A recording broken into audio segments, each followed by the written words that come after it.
Hoy hablaremos de artritis reumatoide.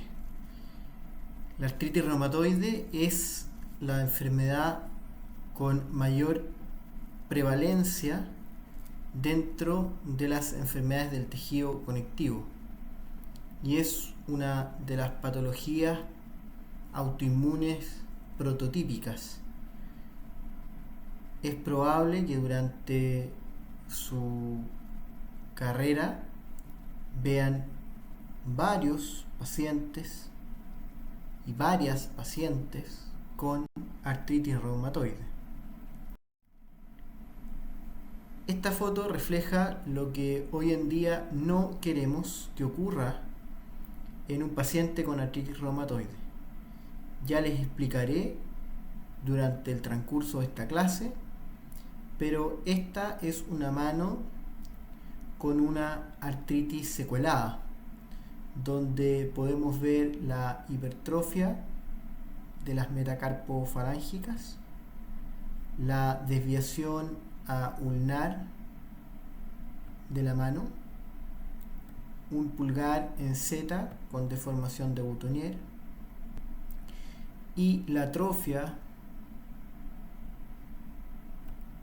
interdigital característica de un paciente que ha tenido cursos variados, múltiples y repetitivos de inflamación. El objetivo actual de la pesquisa y el tratamiento de la artritis reumatoide es que esto nunca llegue a ocurrir.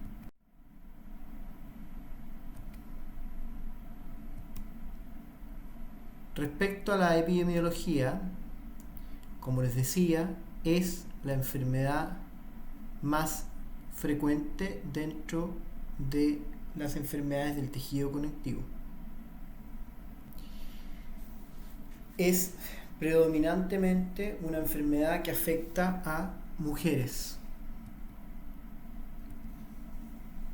En Chile, particularmente, las estadísticas que tenemos señalan que hay una relación que puede llegar a ser de 9:1 entre mujeres y hombres. La ventana en la cual puede manifestarse esta enfermedad es, como ustedes ven, bastante extensa. No obstante, siempre se dice que tiene dos pics dentro de la vida adulta. El primero entre los 30 y los 40 años y el segundo entre los 50 y los 60. Dado que en su etiopatogenia existen componentes genéticos que explican frente a un gatillante ambiental la generación de autoanticuerpos y finalmente la presentación del fenotipo clínico de la artritis reumatoide, es que se ha observado que existe una agregación familiar, donde podemos ver hasta una concordancia de un 30% en gemelos monocigóticos. Si no hacemos nada con nuestra enfermedad, en la gran mayoría de los pacientes será progresiva y los cursos de actividad articular darán paso a secuelas funcionales que transforman a esta enfermedad en una enfermedad discapacitante y también que tiene mortalidad. Se cree que la mortalidad en artritis reumatoide está íntimamente ligada al aumento de riesgo cardiovascular y acorta la expectativa de vida entre 3 e incluso hasta 18 años. Si vemos el curso clínico de la artritis reumatoide, como les dije, la mayor parte de los pacientes van a tener un curso progresivo. Si nosotros no tratamos la enfermedad, vamos a tener cada vez mayor actividad, mayor severidad de la artritis y mayor secuela. No obstante, tienen que saber que existe un mínimo porcentaje de enfermos en los cuales se da un curso clínico más benigno. En el primero de los casos, entre un 5 hasta un 20% de los pacientes, puede haber un episodio articular inflamatorio autolimitado que luego da paso a muchos años o décadas de remisión, donde el paciente no vuelve a tener signos de enfermedad y por tanto tampoco secuelas asociadas. Existe otro porcentaje menor de los enfermos que también puede fluctuar entre un 5 hasta raramente como máximo un 20% de pacientes que tienen un curso progresivo pero con una progresión bastante poco acentuada, que si bien puede generar secuelas, son de menos severidad e impacto que en el primero de los cursos que referimos, el de una enfermedad progresiva y agresiva. Respecto a ello es el gráfico que les presento a continuación. Esto es lo que pasa en nuestras enfermedades inflamatorias. Hay, por una parte, un curso fluctuante de inflamación, pero con cada uno de estos episodios aumentan dos parámetros. Por un lado, la secuela funcional y por otro lado, el daño radiológico, que está íntimamente ligado a la pérdida de función articular. Es por eso que es tan importante en estas enfermedades controlar el factor primario de progresión, que es la inflamación. Este avance con secuela funcional de la artritis reumatoide se puede dar en el curso de décadas, y esta pendiente puede ser más pronunciada a medida que la enfermedad es más agresiva y más inflamatoria. ¿Qué factores están relacionados con la etiopatogenia? Hay interacciones entre, por un lado, factores ambientales en pacientes con un patrón genético susceptible. Se han descrito genes y alelos que son un factor de riesgo para que la combinación de ambos factores lleven a la progresión hacia un fenotipo clínico de enfermedad. Dentro de ellos tenemos a los haplotipos HLA, DR1, DR4. La combinación de factores ambientales, los más frecuentes son dos: el tabaquismo y las infecciones, en presencia de una susceptibilidad genética, promueven modificaciones epigenéticas o posttranscripcionales, que por una parte inducen la pérdida de tolerancia del sistema inmune con la facilitación de la creación y amplificación de autoanticuerpos. Estos autoanticuerpos se generan a veces por procesos tales como la citrulinización proteica, que no es más que un cambio en la conformación de una proteína que es censada por el sistema inmune como un antígeno y que hace proliferar a las células dendríticas, las células B, las células T y la creación de autoanticuerpos en los tejidos linfoides secundarios. La amplificación de este proceso de pérdida de transición de pérdida de la tolerancia inmunológico lleva finalmente al fenotipo clínico de artritis con sinovitis, cuya persistencia, como vimos en la diapositiva anterior, va a inducir daño estructural, y además esta misma inflamación va a producir compromiso sistémico en el cual destaca el daño vascular.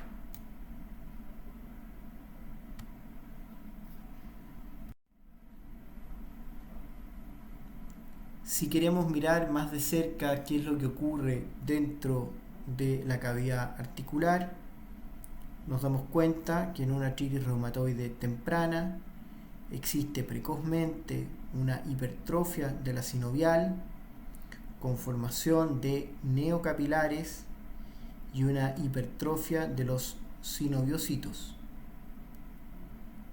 Ello lleva a la acumulación de células plasmáticas, sinoviales,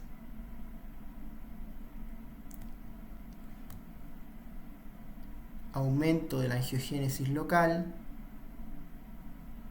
la creación de un panus, que no es más que una inflamación sinovial crónica y que finalmente permite que haya erosiones de la cortical en el hueso subcondral. Así como lo hemos visto en otras enfermedades reumatológicas, hay criterios de clasificación que permiten agrupar a pacientes que son seguidos dentro de una cohorte o bien dentro de un estudio clínico, diagnóstico o terapéutico. Todos estos criterios apuntan hoy en día a transformarse en un score, porque es más simple y más didáctico agruparlos según un puntaje. En estos criterios de la artritis reumatoide, que son los criterios ACR-EULAR del 2010, un paciente puede ser clasificado como artritis reumatoide si tiene un score igual o superior a 6. Cuando ustedes ven los ítems de cada puntaje, se dan cuenta que son bastante lógicos.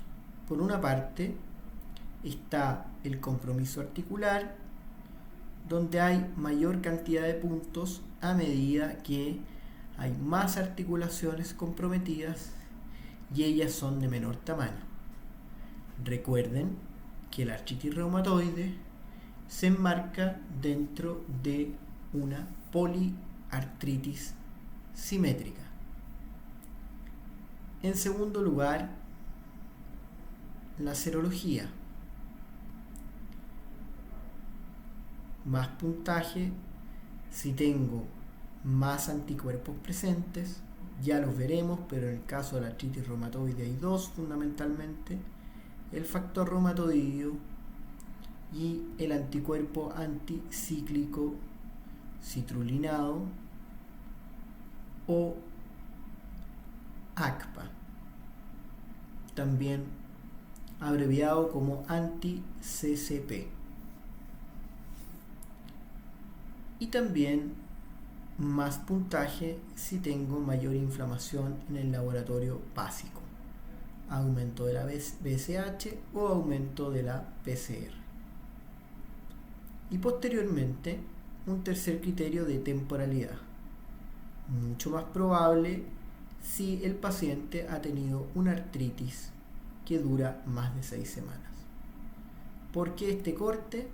porque si recuerdan, la idea es separarlas de los otros agentes que ocasionan poliartritis de pequeñas articulaciones, quienes son las artritis virales.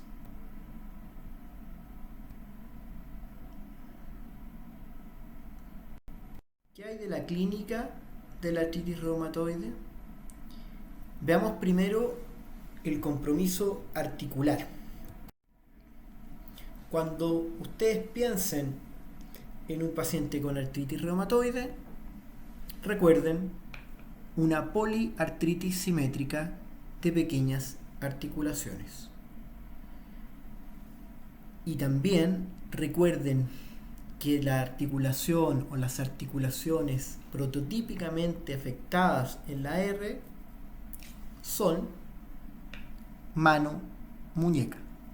95% de los pacientes con una R tienen compromiso de la mano o muñeca. Es por excelencia el sitio en el cual se manifiesta y refleja esta enfermedad. Así que recuerden siempre dos cosas: poliartritis simétrica de pequeñas articulaciones y mano. Entonces, dolor articular inflamatorio. Ustedes saben ya durante el curso qué es lo que significa tener un dolor articular inflamatorio. Con reposo, con rigidez matinal de más de media hora de duración, con síntomas nocturnos, que no alivia con el reposo, sino más bien tiene cierto alivio una vez que la mano ha podido tener algún tipo de actividad manual, donde comúnmente los pacientes notan o tienen la noción de tener alguna articulación o varias inflamadas. Es frecuente, como les decía, el compromiso de metacarpofalángicas, el compromiso de muñeca. También siempre recuerden lo siguiente: la artritis reumatoide nunca va a afectar las interfalángicas distales, propias del compromiso en artrosis. Nunca afectará la columna dorsal y la columna lumbar. Y tampoco nunca afectará las articulaciones sacroiliacas. En la columna, el único compromiso puede ser un compromiso de la columna cervical, donde a veces se produce una subluxación atlantoaxoidea.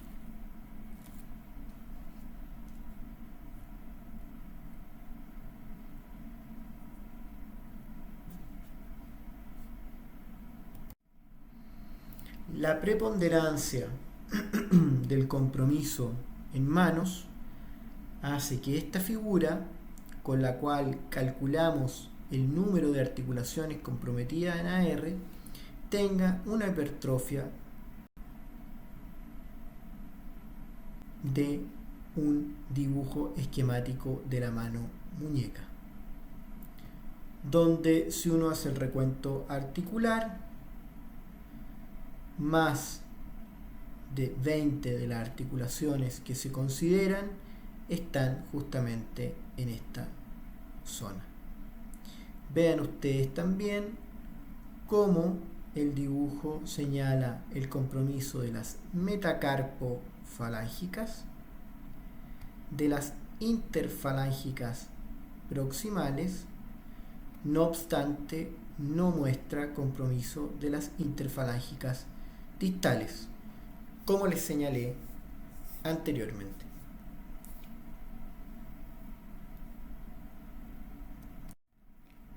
El examen físico consiste en la palpación de cada grupo articular, buscando inflamación o dolor a la palpación.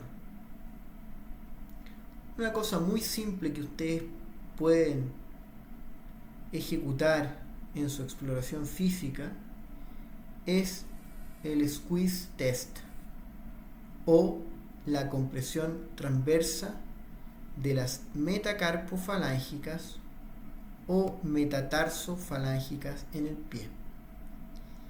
Es una maniobra simple, sencilla y muy efectiva para detectar sinovitis de las metacarpofalángicas o sinovitis de las metatarsofalángicas con un valor predictivo positivo superior a 95%. El examen se considera positivo cuando al comprimir transversalmente cualquiera de los dos grupos articulares se genera dolor y es muy característico de una artritis reumatoide. Las deformaciones que les mostré inicialmente en el comienzo de la clase no son las que verán hasta transcurrido mucho tiempo de artritis reumatoide, cuando ya se ha instalado un daño articular irreversible. En un primer momento verán solo compromiso inflamatorio, sinovitis aguda. En esta foto que vemos a continuación podemos notar cómo existe inflamación de la segunda interfalángica proximal y de la tercera interfalángica proximal. ¿Cuáles son los signos clásicos de una artritis reumatoide establecida?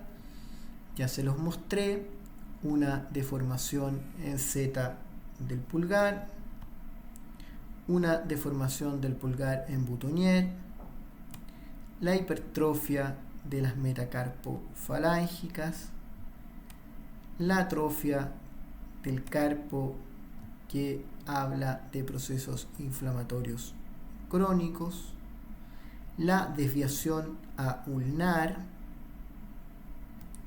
y la deformidad en cuello de cisne a nivel digital.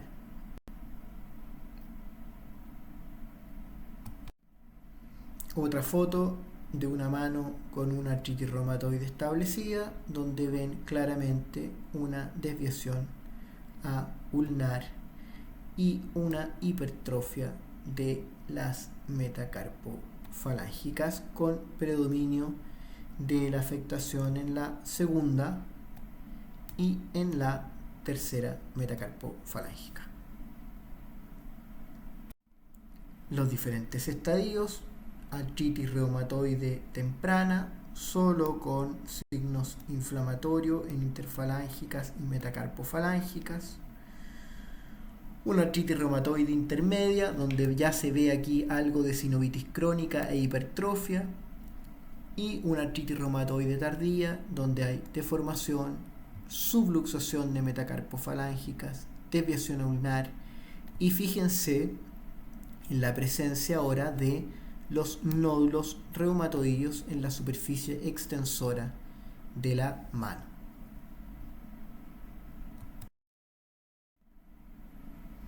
No olviden nunca examinar los pies de sus pacientes, puesto que a veces nos olvidamos y a pesar de que la mano y muñeca es por excelencia el sitio de mayor compromiso, el daño erosivo en los pies a veces avanza más rápidamente que en las manos.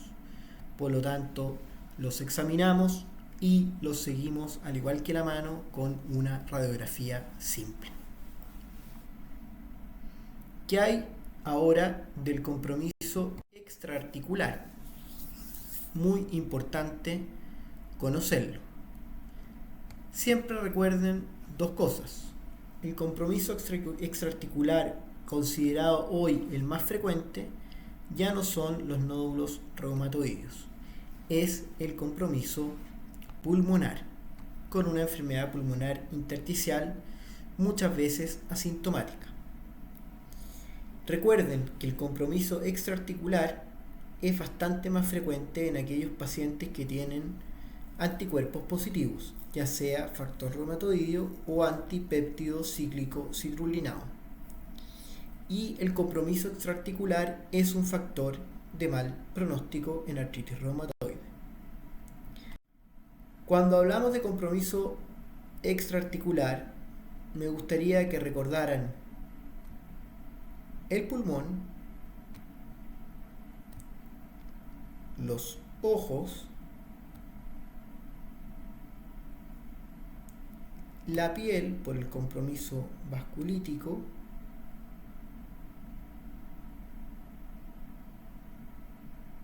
y por también los nódulos reumatoideos. Estos tres son los compromisos extraarticulares más frecuentes, con la salvedad de que el pulmón durante los últimos años se ha vuelto en los reportes como la manifestación secundaria de mayor prevalencia. Respecto al ojo, podemos tener varias manifestaciones, desde una queratoconjuntivitis zika asociada a un síndrome de Sjögren o primaria en el caso de una artritis reumatoide, hasta una epiescleritis o escleritis con riesgo de secuela ocular. Los nódulos reumatoideos, reportados hasta en el 20% de los pacientes, son manifestación de una artritis de larga data.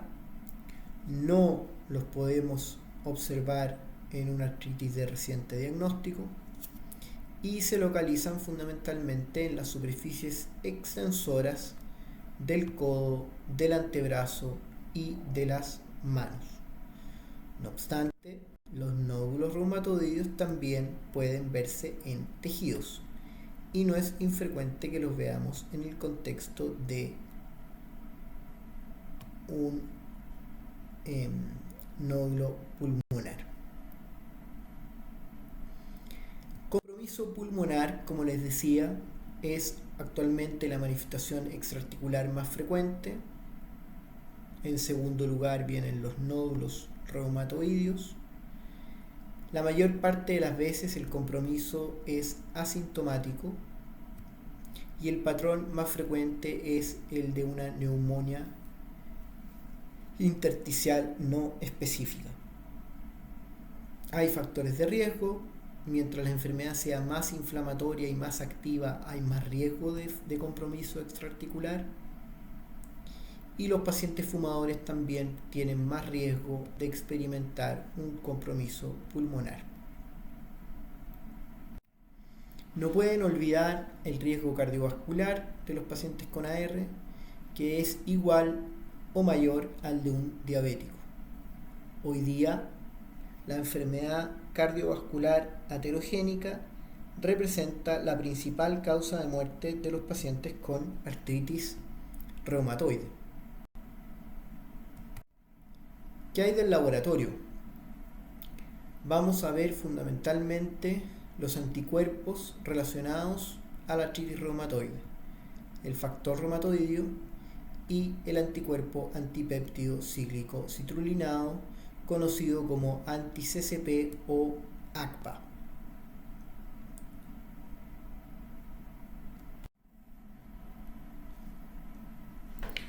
Hablemos un poco del factor reumatoide, que es un autoanticuerpo dirigido contra la fracción o la porción Fc de la inmunoglobulina G. Habitualmente este autoanticuerpo es un IgM, pero puede ser también una IgG o una IgA. Tiene una sensibilidad y una especificidad para artritis reumatoide de un 70 y un 85%. Existen muchos falsos positivos para el factor reumatoideo. Es más, a título bajo, menos de 40 unidades internacionales por ml, el factor reumatoideo puede estar presente hasta en un 20 a 30% de la población sana. Por lo tanto, hay que mirarlo con mucho ojo en función de la clínica del paciente y del título del anticuerpo. Por otro lado, hay muchas otras enfermedades que pueden inducir un factor reumatoideo positivo, tales como el lupus, el Sjögren, la cirrosis biliar primaria, la endocarditis bacteriana, neoplasias y hasta el embarazo. Importante que el paciente seropositivo con un factor reumatoide positivo tiene peor pronóstico. Se relaciona a mayor actividad de la enfermedad con mayor compromiso articular, mayor posibilidad de secuela funcional con más discapacidad.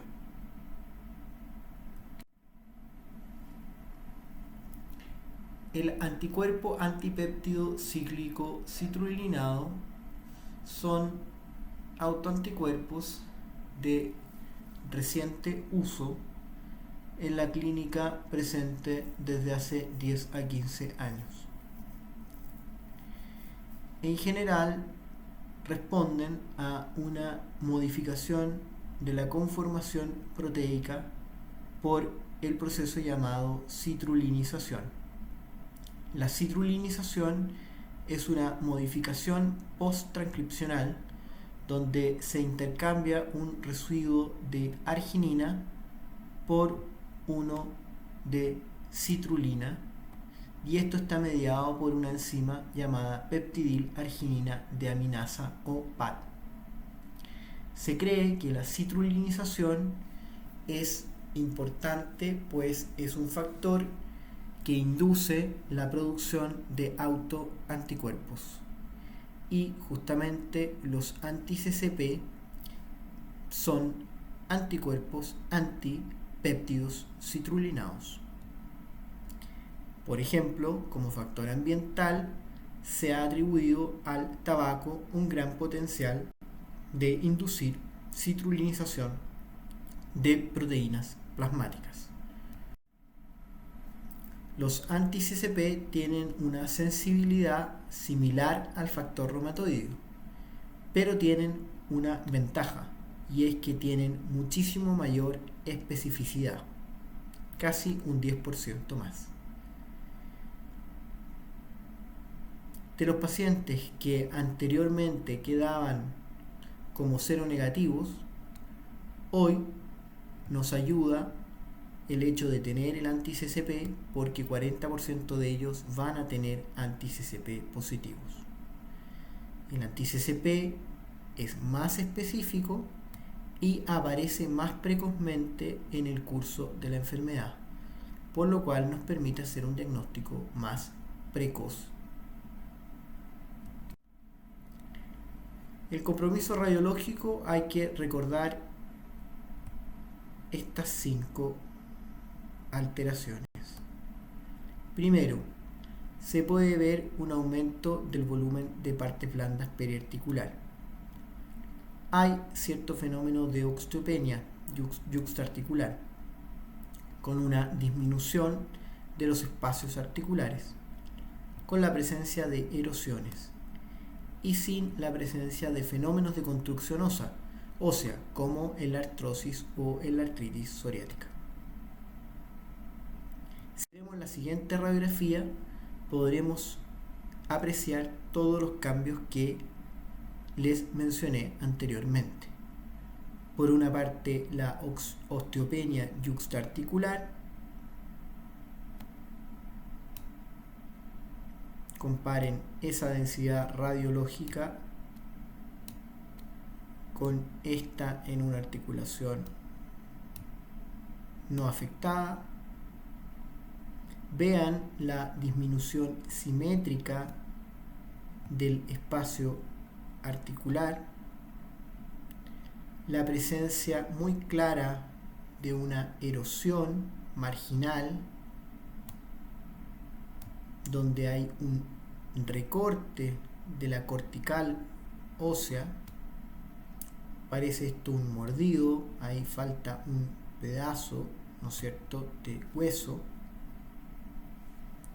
Y todo esto ocurre sin fenómenos de construcción ósea. Ustedes aquí no ven osteofitos.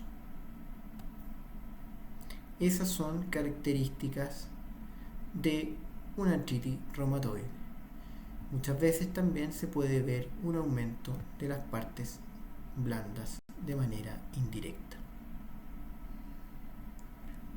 Otra radiografía donde se evidencia una destrucción y colapso completo del carpo en el contexto de una artritis reumatoide avanzada, con una destrucción de la articulación radiocarpiana y ulnar carpiana y una erosión prominente de la cabeza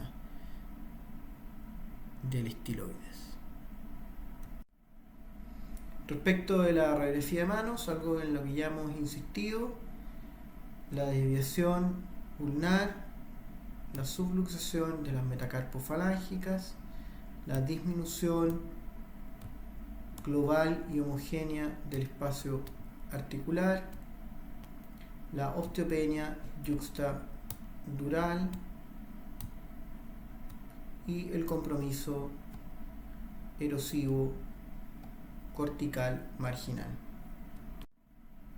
Vean una radiografía de rodillas donde hay disminución homogénea del espacio articular, distinta a la de una artrosis donde habitualmente es asimétrica, con cierto compromiso mayor del espacio medial. Y vean en esta radiografía cómo no encontramos fenómenos de construcción ósea, no hay osteofitos. Hay otras técnicas que nos pueden aportar ciertas ventajas. La ecografía podría evaluar la sinovitis, puede develar bien la presencia de tenosinovitis, algunas de ellas muy específicas de artritis reumatoide. Puede darnos más información cuando el examen físico es normal, pero el inconveniente es que necesita de una formación especial y es muy operador dependiente. La resonancia magnética también puede identificar bastante bien la presencia de sinovitis, tenosinovitis, erosiones y edema óseo. Esto es muy importante, siempre preguntamos esto en la prueba: ¿cuáles son los factores de mal pronóstico de una artritis reumatoide? Ya lo dijimos durante la presentación: compromiso extraarticular, género femenino, estatus funcional del paciente pobre. Mientras más articulaciones comprometidas, peor pronóstico. Compromiso erosivo en la radiografía, edad avanzada al inicio de la enfermedad, altos títulos de factor reumatoideo o altos títulos de anti-CCP, presencia de reactantes de fase aguda, bajo nivel educacional o socioeconómico y el hecho de fumar. El manejo del AR es multidisciplinario y necesita la complementariedad del equipo de salud: el psiquiatra, el kinesiólogo, la terapia ocupacional, la enfermera y el reumatólogo. Hay nuevos conceptos que han emergido y que son importantes que ustedes conozcan: el de artritis temprana, de ventana de oportunidad y de tratar por objetivos, estrategia que se ha denominado T2T o Treat to Target.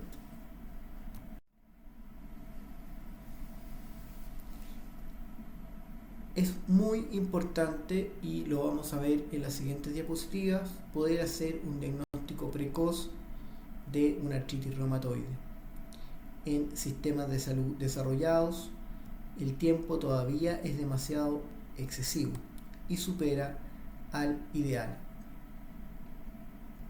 Cuando ustedes ven cómo ha ido cambiando la definición de artritis reumatoide temprana, o ERA en inglés, de Early Rheumatoid Arthritis, se dan cuenta de que hemos ido avanzando hacia el objetivo de diagnosticar a una enfermedad cada vez más precoz. En el año 2005 y 2006 se hablaba de una artritis temprana cuando la diagnosticábamos entre los 2 a 3 años. A partir del 2009, algunos estudios consideraban una artritis temprana como aquella diagnosticada durante el primer año.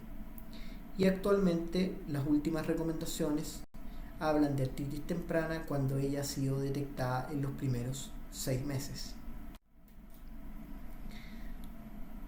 Hoy día la definición de artritis es aquella que considera una artritis tardía que tiene más de 2 años de evolución, una artritis temprana que tiene hasta 6 meses de evolución desde la presentación inicial de los síntomas, una vera o very early rheumatoid arthritis con sintomatología de menos de 3 meses, y un estándar de artritis indiferenciada cuando tenemos algunas semanas de presentación y no sabemos qué curso va a tomar la enfermedad.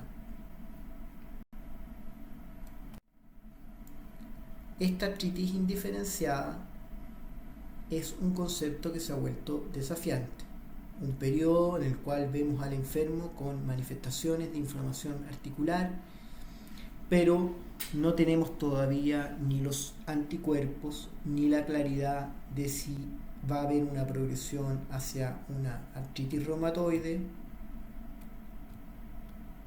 artritis psoriática,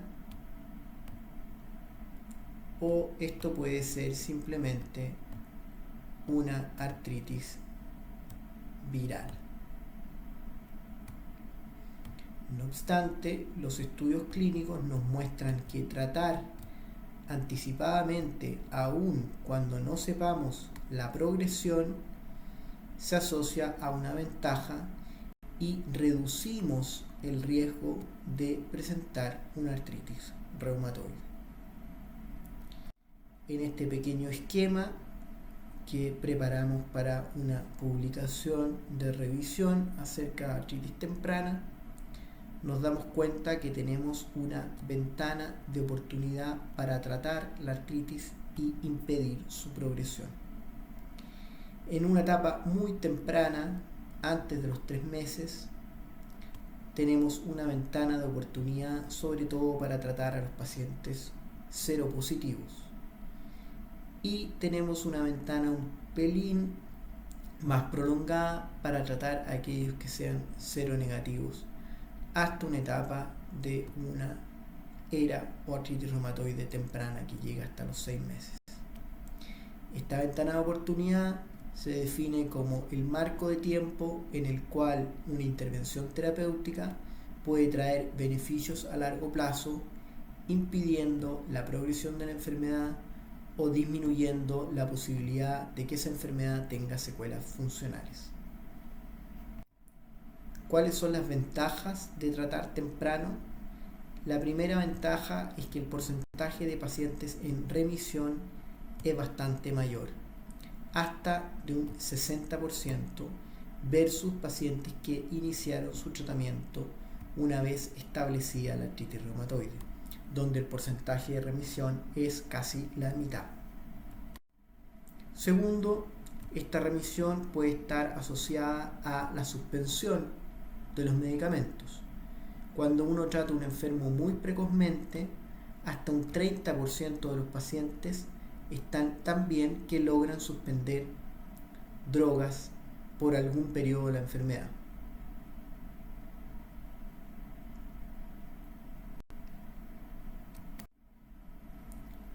Cuando tratamos precozmente, reducimos el daño radiológico, 33% menos. Cuando tratamos precozmente, reducimos mortalidad a casi la mitad. Por eso es que buscamos criterios para derivar tempranamente la artritis reumatoide. Fíjense, pacientes que tengan alguna tumefacción o inflamación de 2 o más articulaciones, si pueden o saben hacerle un squeeze test y hay compromiso de articulaciones metacarpofalángicas con rigidez, podrían perfectamente ya derivarlo, aunque fuera una artritis indiferenciada. ¿Por qué? Porque el objetivo de tratamiento hoy es inducir la remisión completa de la enfermedad. Si no es posible, al menos lograr bajar la actividad de la enfermedad. Pero esto es un concepto con el cual nos deberíamos quedar. Tenemos que derivar precozmente y tratar intensivamente según metas. Nuestro objetivo hoy día como reumatólogos es tener un paciente en remisión sin secuela. Que esta mano, que parece normal, sea la mano de un paciente con artritis reumatoide diagnosticado y tratado tempranamente. ¿Es eso hoy día posible?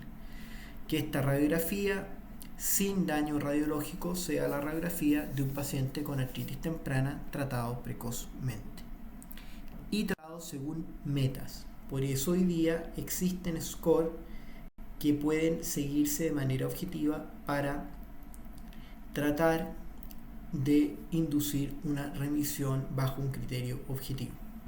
Este score, que es el DAS28, considera 28 articulaciones que están en el esquema que les mostré y hace un recuento diferencial entre las articulaciones sensibles a la palpación, aquellas que están inflamadas, el valor de la VHS en el hemograma y un score de salud general en una nota que pone el paciente. Esto matemáticamente da un score en el cual un puntaje menor a 2.6 genera remisión, menor a 3.2 actividad baja, entre 3.2 a 5.1 moderada y más de 5.1 altas. Según esto, uno puede ir variando su tratamiento para perseguir siempre el objetivo de una remisión prolongada. Ustedes saben que tenemos drogas modificadoras de enfermedad, dentro de las cuales destaca el metotrexato, y tenemos terapias biológicas, dentro de las cuales destacan los anti-TNF-alfa, los inhibidores de interleuquina 6, algunos inhibidores de linfocitos T y el inhibidor de linfocito B, rituximab. Muchas gracias y estamos disponibles como siempre para resolver las dudas durante bien el taller o durante el foro final de preguntas. Gracias.